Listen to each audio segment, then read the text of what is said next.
Baxın, bir dənə burada səhv buraxıblar ki, yadlarından çıxır. Çoğu göndərmişlər. Video çəksən yemir.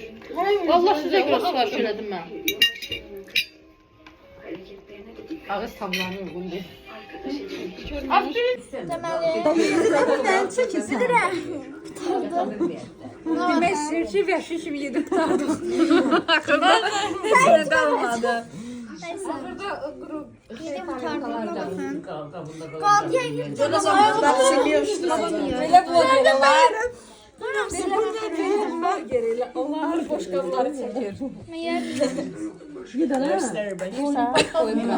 Da sabah zaten yerdə qaldı. Orada kalıp ver bana onu görüp. Ay Zəkəriyyə, babamız gəldi yer. Və belə, bu da Sen babasını fikirləşir, sen video dur babaza. 1, 2, 3, 4, 5, 6, 7, 8, 9, 10. 120 dənə suşidə 15'i qaldı. 105 dənə sushi yemişik, şip. Hər qismi çox dadlıydı. Mən sizə çəkə bilmədim. Çəkə bilmədim, çox dadlıydı. Aman tamamı o kadar dadlıdır. Ama özel günü daha bahalısını sipariş edeceğim. Evet.